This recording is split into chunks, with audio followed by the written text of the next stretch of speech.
PD Perjuangan tak kunjung mengumumkan pasangan calon untuk Pilkada Jakarta.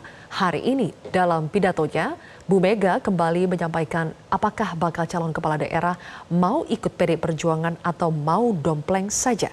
Apakah pernyataan Mega tersebut adalah sinyal bahwa Anies tidak bisa dengan mudah diusung PD Perjuangan jika tidak menjadi kader PD Perjuangan? Kami akan membahasnya bersama dengan Ketua DPP Partai Golkar Dev Laksono, juru bicara PDI Perjuangan untuk Pilkada Aryo Seno Bagaskara, dan Direktur Eksekutif Parameter Politik Indonesia Adi Praitno. Selamat malam Mas Seno, Mas Adi, Mas Dev. Malam Mbak Sylvia. Kabarnya sehat. Oke, sehat-sehat. Baik. Ya. Mas Seno, langsung saja ya, terkait tidak adanya nama Anies Baswedan dalam pengumuman bakal calon kepala daerah yang diusung PD Perjuangan hari ini, itu batal pengumumannya atau batal pencalonannya, Mas? Enggak, memang secara teknis penjadwalan pengumuman dari DPP Partai hari ini belum waktunya untuk merekomendasi atau mengumumkan pasangan calon gubernur dan cawagup di beberapa daerah. Total kami sudah lebih dari 500 daerah yang kami umumkan, tetapi masih ada beberapa daerah yang belum. Dan itu termasuk daerah-daerah yang memang sangat strategis, Mbak Sylvia, seperti Jakarta, kemudian Jawa Timur, kemudian Jawa Barat, itu belum. Tetapi ini berproses dan saat ini kami melakukan komunikasi politik yang baik dengan tokoh-tokoh baik internal maupun eksternal dari PDI Perjuangan, termasuk menerima aspirasi dari masyarakat yang menginginkan misalnya nama-nama seperti baik Pak Anies maupun Pak Ahok itu untuk dimajukan di dalam Pilkada 2024. Jadi kami masih dalam proses itu. Pak Anies pun saya kira sudah melakukan komunikasi kemarin beberapa waktu yang lalu dengan DPD Partai di Jakarta, dan hari ini kan sudah ketemu dengan Pak Rano Karno di DPP Partai dan membicarakan berbagai concern. Saya rasa concern tentang nepotisme, melawan politik anti demokrasi itu menjadi topik pembahasan utama. Dan tetapi saat bicara tentang pencalonan gubernur, maka tentu ada multi variabel di situ. PDI Perjuangan punya aturan main, PDI Perjuangan punya kultur politik, dan saya rasa semua pihak eksternal akan menghormati bahwa aturan main tersebut harus diikuti jika ingin berjuang bersama di momen-momen seperti pilkada. Saya rasa poinnya sekarang di situ, Mbak Sylvia. Oke, sudah beredar foto Rano Karno dengan Anies Baswedan ya. Anies bahkan juga sudah memakai batik warna merah. Tapi tadi kita juga dengar Bu Mega kembali menegaskan soal sepertinya tidak mudah masuk PDI Perjuangan kalau tidak menjadi kader PDI Perjuangan. Coba kita simak dulu pernyataan dari Megawati Soekarnoputri berikut ini. Jadi kalau kita perhatikan dinamika politik ini ya, ini buat saya dialektika. Bung Karno mengajarkan pada saya dialektika. Jadi kita bisa lihat gitu. Terus nanti melihat aksi reaksi gitu kan. Nanti semuanya saya ajarin itu, siapa yang enggak mau nurut out gitu aja. Saya pusing karena mau ikut jadi PDI Perjuangan atau mau dompleng aja gitu loh. Saya nggak mau lagi. Ya kalau konsisten aja, kalau mau jadi masuk PDI Perjuangan ya jadi dengan namanya lahir batin tuh ya rohnya roh PDI Perjuangan. Saya tadi nanya itu sama itu Mbak Airin, ya nanti mesti pakai ini loh, merah hitam loh. Iyalah, mau dijadikan tapi coba masa nggak pakai merah hitam. Mas Adi Pray yang disebut namanya sebagai contoh adalah Airin Rahmidiani ya. Tapi apakah dalam konteks itu juga sebetulnya berlaku untuk Anies Baswedan yang sampai hari ini kita tahu masih belum mewakili partai apapun? Apakah syarat bagi Anies jika mau diusung PDI Perjuangan dari pernyataan Bu Mega tadi itu berarti harus masuk PDI Perjuangan sebagai kader? Ya, kalau kita sebenarnya tidak pernah tahu persis apakah PDIP itu mewajibkan kepada Anies untuk menjadi kader untuk diusung sebagai salah satu gubernur di Jakarta. Tapi kalau itu dilakukan sebelum pencalonan, khawatir itu justru kontraproduktif karena ada kesan pemaksaan supaya Anies memiliki kartu anggota dan menjadi bagian dari PDIP. Kalau mau sebenarnya biarkan Anies itu independen, biarkan Anies tidak berpartai. Toh ini bentuk kerjasama antara PDIP dan Anies. Dalam banyak hal karena sifatnya kerjasama, saya kira PDIP tak punya dosa apapun. PDIP tak haram untuk melakukan kerjasama dengan pihak ataupun sosok yang sebenarnya selama ini saling bermusuhan. Toh yang menjadi wakil Anies itu masih dari kader PDIP. Yang akan menjadi runyam kalau kemudian calon gubernur dan wakil gubernurnya tak ada satupun dari pihak PDIP. Mungkin PDIP akan dipermasalahkan dalam konteks itu. Tapi bagi saya, kalau kemudian yang diusung itu adalah Anies sebagai gubernur, wakilnya bagi PDIP, saya kira tidak harus juga Anies menjadi bagian dari PDIP, seperti menjadi anggota partai.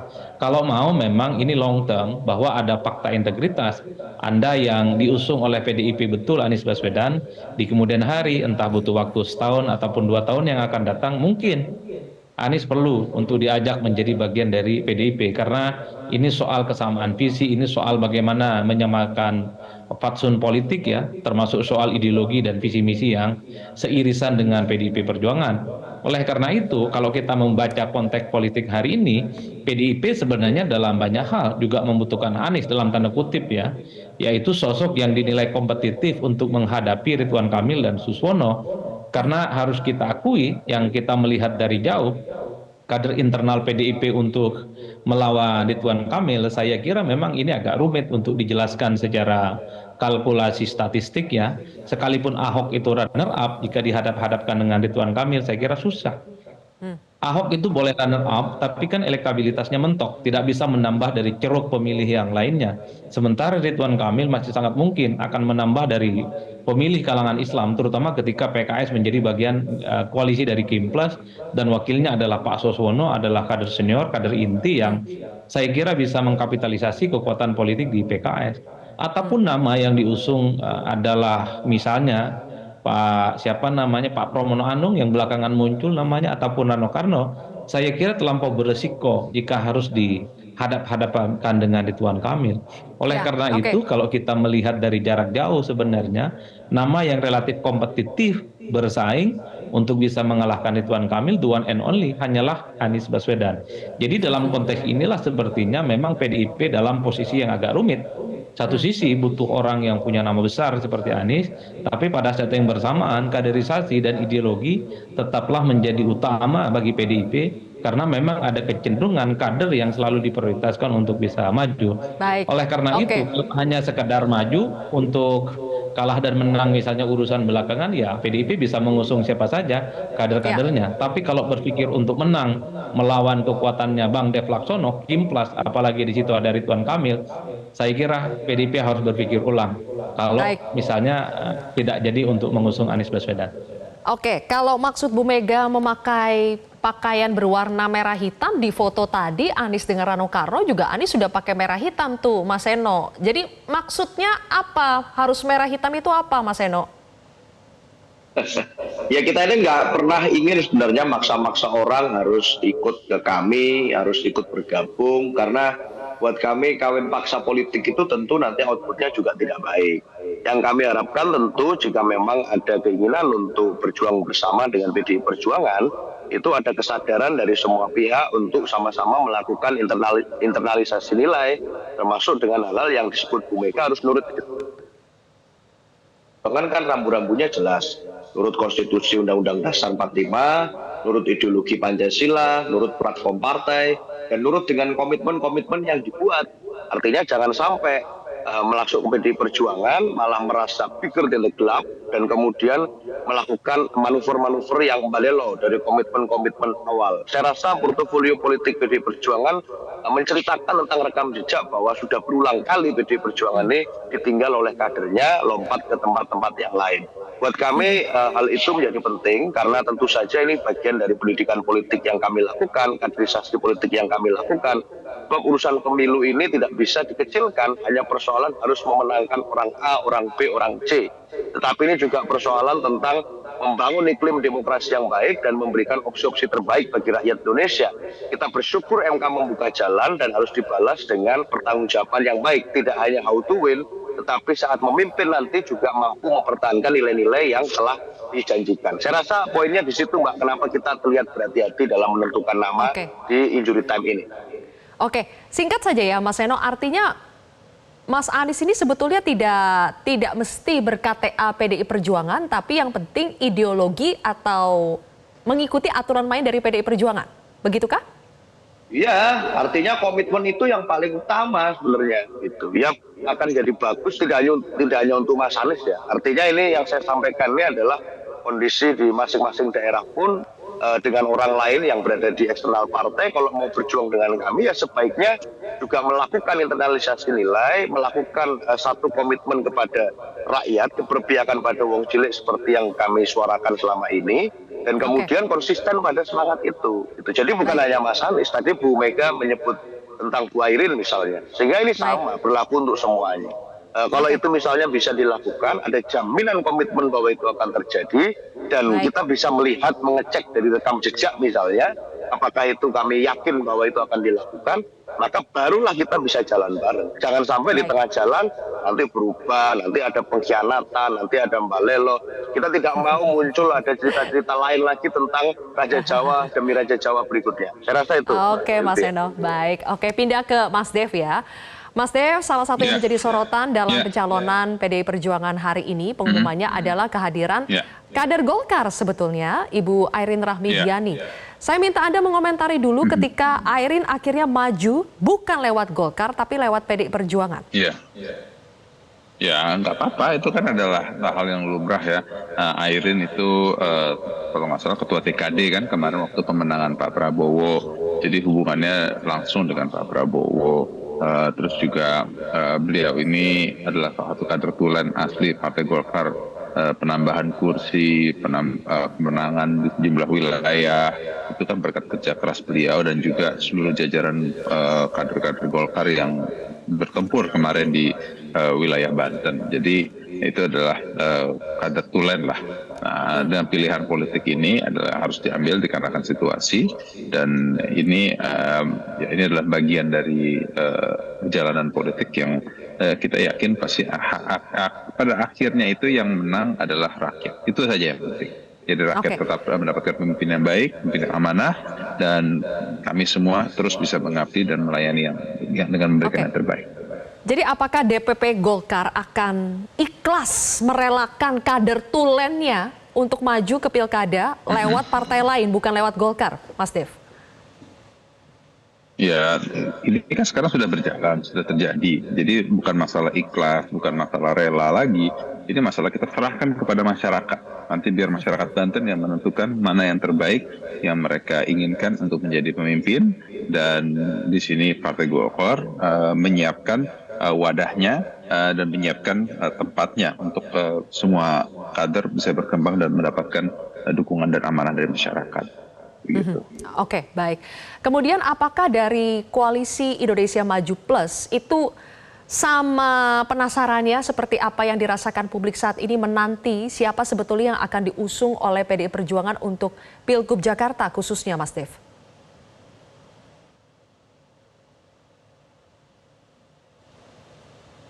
Mas Dev, audionya belum muncul? Ya, kalau untuk Mas, suara saya muncul nggak? Suara saya sudah, kedengaran? silakan. Ya, kalau untuk Pilkada DKI kan kita mencalonkan Pak Ridwan Kamil dan Pak Suswono. Dan itu sudah keputusan kita, sudah kita deklarasikan dan sudah keluar. Rencananya kalau nggak salah besok apa lusa ya? Lusa akan didaftarkan di KPUD DKI, gitu. Nah, kalau PDIP akan mencalonkan siapa? Nah, itu harus tanya ke Pak Seno lagi. Siapa yang dia akan calonkan? Kita tentu berharap kita bisa bersama-sama sehingga lebih memperkuat kemungkinan menang sehingga bisa fokus untuk membangun daerah khusus Jakarta nantinya. Oke, Mas Adi, kembali ke Anda ketika tadi Bu Mega mengatakan bahwa harus memakai merah hitam ya, terutama tadi ada Bu Airin di situ.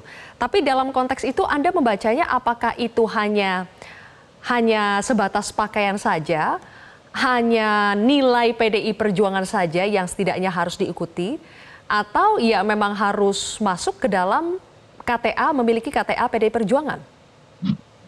Ya, saya kira itu bagian dari godaan politik. Jadi siapapun tokoh yang kemudian diusung oleh PDIP yang kebetulan tokoh itu adalah outsider dan bukan kader dari PDIP, tentu Megawati berharap suatu waktu mereka itu akan menjadi bagian dari PDIP.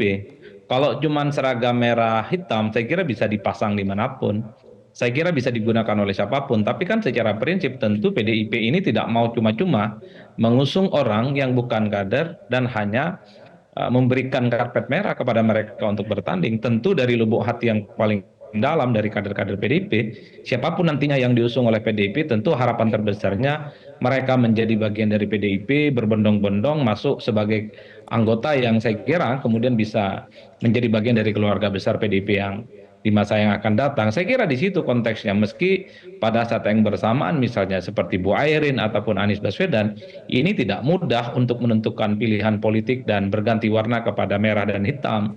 Karena per hari ini sekalipun Airin itu diusung oleh PDIP, nyatanya Golkar tidak tertarik untuk memecat Airin karena apapun judulnya, Banten itu adalah kandangnya Golkar yang saya kira memang salah satu kekuatan terbesarnya terletak pada keluarga besarnya Airin. Kalau tidak salah, Bu Airin ini kan terah politiknya cukup menggurita di Banten ya. Bahkan hari ini Ketua DPD Golkar Banten itu adalah iparnya Bu Airin. Sebelumnya adalah Bu Atut sebagai mantan gubernur yang juga berasal dari Golkar. Di kabupaten kota di hampir seluruh provinsi di Banten ini juga berasal dari keluarganya Bu Airin ya. Memang agak rumit karena ini bukan hanya soal menyangkut Airin, tapi menyangkut keluarga besar Bu Airin yang memang secara ideologis dan turun-temurun sudah jadi kuning. Di Tangerang Selatan kita tahu Pilar Saga Ihsan itu adalah saudaranya Airin juga kan yang kemudian maju di Tangerang Selatan. Di Kabupaten Serang misalnya itu ada Andika Hazrumi, di Lebak dan Pandeglang adalah orang-orang yang memiliki irisan yang cukup dekat dengan Airin dan keluarga besarnya. Oleh karena itu tak mudah sebenarnya bagi Airin untuk berganti baju dari kuning ke merah. Jadi dalam konteks inilah sepertinya memang Zilvia, tentu Ya. dalam waktu yang cukup singkat kita tentu tidak bisa memberikan jawaban hitam putih ya apakah kalau diusung oleh PDIP akan otomatis menjadi bagian dari PDIP. Oke. Tentu butuh negosiasi yang cukup panjang terkait dengan titik temu yang akan dilakukan. Termasuk Anies Baswedan. Salah satu kekuatan Anies itu karena non partai. Anies itu dianggap sebagai sosok yang memiliki kekuatan politik non partai. Karenanya kalau Anies berpartai ya tentu dikhawatirkan magnet dan magisnya akan berkurang secara signifikan. Pihak-pihak yang selama ini mengidolakan Anies sebagai antitesa dari partai politik itu dikhawatirkan kemudian kecewa dan tidak memberikan dukungan secara maksimal kepada Anies Baswedan. Baik, Mas Sebenarnya Adi. dalam konteks ini yang paling penting adalah kalau betul Anies dan PDIP itu kerjasama, Anies wajib hukumnya meyakinkan pemilihnya untuk menerima PDIP dan PDIP juga wajib hukumnya meyakinkan para konstituennya yang dari dulu anti dengan Anies itu untuk menerima Anies sebagai bagian dari kerjasama politik. Jadi saya memahami ini kerjasama politik, bukan Ya. soal bagian kader ataupun tidak dari bagian Oke. partai politik tertentu. Baik, baik. Di tengah mencuatnya nama Anies Baswedan dan batalnya nama Anies untuk diumumkan hari ini ya, kita mendengar dari salah satu ketua DPP PD Perjuangan, Mas Seno Nusyirwan yang mengatakan bahwa yang akan diusung oleh PD Perjuangan untuk Pilgub Jakarta adalah Pramono dengan Rano Karno. Jadi bukan Anies Baswedan dengan Rano Karno. Mas Seno, jadi Anies Rano atau justru Pramono Rano seperti yang baru saja ini beredar dari Ketua DPP Anda, Nusyirwan? Ya kalau nama Pak Pramono Anung itu kan memang salah satu nama yang dari awal kami pertimbangkan sebagai nama kader internal yang memang punya daya tarik dan kemudian memiliki gaya kepemimpinan yang khas di Jakarta, namanya juga cukup dikenal. Nah, ini nama yang dari awal kami pertimbangkan termasuk dengan beberapa nama menteri kabinet yang lain, misalnya Pak Asroranas, Bu Risma, dan beberapa nama yang lain yang terus muncul di Jakarta. Jadi kalau mengerucut ke nama-nama tersebut saya rasa bukan hal yang baru. Ini nama yang sudah dari awal diumumkan dan sebelum nanti Ibu Ketua Umum menyampaikan secara langsung, saya rasa itu semua masih dapat terjadi dinamika sebelum nanti keputusan itu dilakukan. Begitu Mbak Sylvia. Oke. Jadi masih mungkin berubah lagi ya, Mas Seno ya, dinamika itu terus berlanjut. Sebetulnya apa sih yang menjadi dalam tanda kutip ganjalan ya, kalau seandainya disebut bahwa Anies Baswedan harus mengikuti aturan partai atau mau menjadi bagian dari PD Perjuangan, persisnya komitmen di hal apa, Mas Seno? Enggak, ya itu berlaku secara umum, artinya kita tidak bisa menutup mata bahwa memang di dalam periode sejarah Republik ini pernah ada situasi di mana kita berkontestasi melawan Pak Anies Baswedan di Jakarta tahun 2017 dan tentu saja itu masih membekas di ingatan publik. Tetapi kita juga tidak menutup mata bahwa setelah terjadi kontestasi pilgub tersebut, kita juga tidak berjalan di ruang hampa politik. Ada banyak peristiwa politik yang terjadi, termasuk Pilpres kemarin, yang memungkinkan terjadinya rasionalitas irisan concern bersama antara Pak Anies dan kami. Dan sehingga itu semua menjadi bagian dari variabel yang kami pertimbangkan. Karena kami tidak mau terburu-buru. Di Jatim pun masih belum, di Jawa Barat juga masih belum kami umumkan. Saya rasa sama saja. Bahkan sebenarnya Jakarta ini kan daerah yang super strategis. Maka saya kira wajar-wajar saja kalau semua masih dalam proses, semua masih dalam proses tarik-menarik, semua masih dalam proses perbincangan dan diskusi, pendalaman analisis.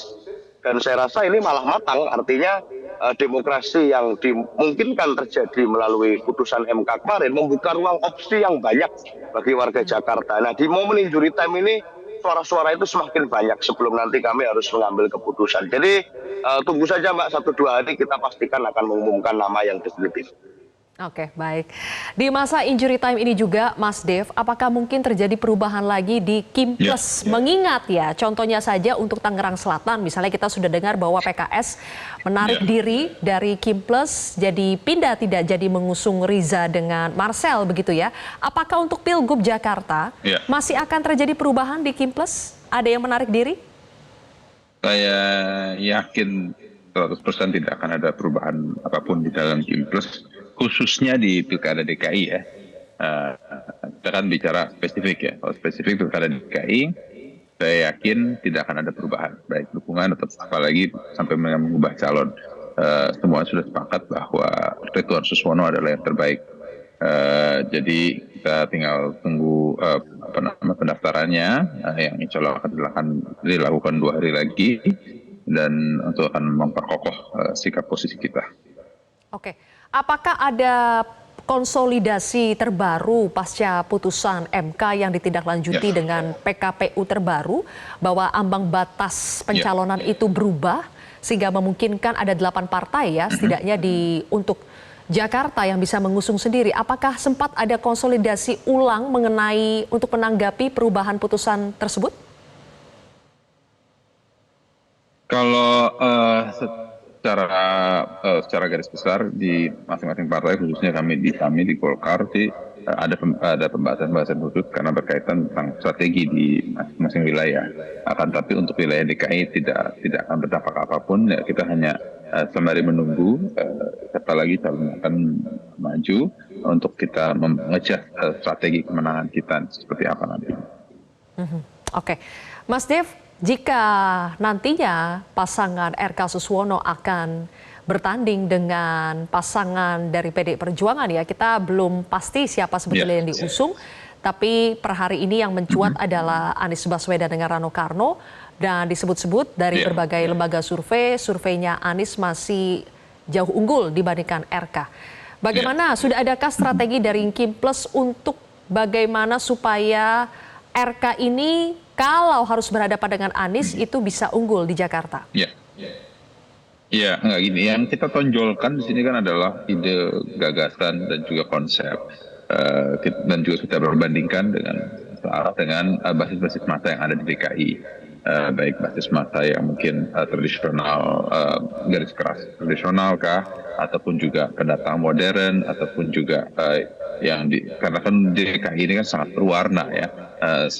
Spektrum itu sangat luas. Nah, jadi untuk masuk ke masing-masing kantong suara, masuk ke segmen masing-masing ya kita perlu mengejas baik cara penyampaiannya, ide konsepnya, lalu juga bahasanya, dan untuk terus meningkatkan keyakinan dan popularitas Bang Emil ini kepada masyarakat DKI. Nah, ini yang membutuhkan kerja keras karena waktunya kan hanya sedikit sekali kan, hanya tinggal sekitar 2 bulanan saja lah, hampir 3 bulan lah. Ini waktu yang tersisa ini yang harus kita genjot full untuk kita bisa bekerja secara masif dan sistematis agar pendekatannya itu bisa tepat kepada masing-masing pemilih. Apalagi kita terdiri dari banyak partai, sehingga memiliki banyak jaringan, memiliki banyak lapisan. Tadi siang lah, baru saja dilantik DPRD DKI. Nah, mereka itu kan merepresentasikan jumlah suara yang sangat besar, dan di situ masing-masing anggota baru ataupun juga caleg-caleg lainnya bisa dioptimalkan agar mereka bisa menggarap kembali basis-basisnya mereka untuk terus mengkampanyekan dan sosialisasikan calon gubernur kita. Oke, gitu. Baik. Oke. Terakhir, Mas Adi Pray mencermati perkembangan yang terjadi sampai hari ini dan munculnya nama Pramono Rano ya. Apakah menurut Anda peluang Anies untuk dimajukan oleh PD Perjuangan di Pilkada Jakarta itu masih terbuka atau sudah tertutup sebetulnya? Ya saya kira 50-50, Dilvia. Kenapa 50-50? Karena memang Anies ini masih masuk nominasi dan silaturahmi politik sudah sering dilakukan ya. Bahkan kemarin Anies datang ke PDIP Jakarta dan bahkan hari ini digosipkan sudah datang ke DPP. Sebenarnya ini adalah sebagai salah satu bentuk bagaimana upaya untuk mencari titik temu. Dulu kita membayangkan bagaimana kawan-kawan PDIP bicara Anies Baswedan saja, itu sudah dianggap sesuatu yang sangat mustahil, bahkan sangat diharamkan. Karena apapun Anies itu dianggap sebagai monster politik yang dianggap mengalahkan Ahok dalam Pilkada Jakarta 2017 yang lalu. Kalau per hari ini misalnya kawan-kawan PDIP itu melunak, kemudian membuka pintunya cukup terbuka didatangi Anies Baswedan, saya kira ini kan bagian dari kode keras. Artinya per hari ini sebenarnya PDIP dan Anies sedang mencoba untuk mencari simulasi bagaimana untuk mencari titik temu untuk bisa diajak kerjasamakan dalam kepentingan Pilgub bersama. Meski pada saat yang bersamaan di internal PDIP tentu masih belum menerima sepenuhnya soal sosok Anies Baswedan, mengingat misalnya masih ada kader-kader internal yang menurut mereka jauh lebih layak untuk diusung karena kader-kader internal ini adalah mereka yang cukup loyal, cukup solid, yang sejak awal sudah memperjuangkan bagaimana ideologi dan falsafah perjuangan PDIP sejak lama. Maka tidak mengherankan nama seperti Pramono Anung itu dimunculkan, tentu sebagai bentuk penghargaan betapa kader PDIP yang dari awal berproses itu sangat layak untuk diusung. Soal kalah dan menang itu belakangan. Kan itu mazhab politik PDIP yang ada di seberang yang lain. Meski pada saat yang bersamaan PDIP juga harus berpikir realistis. Kalau untuk mengalahkan Ridwan Kamil dan Suswono di Jakarta tentu tidak cukup kalau hanya mengandalkan kader di internal mereka. Karena apapun kekuatan politik PDIP per hari ini di Jakarta tidak terlampau konsolidatif untuk melawan kekuatan Kimplas. Karenanya butuh figur eksternal yang mampu menambah dukungan politik. Salah satu jawabannya adalah Anies Baswedan. Ya mungkin selain Anies Baswedan, kawan-kawan PDIP mungkin ada alternatif-alternatif lain.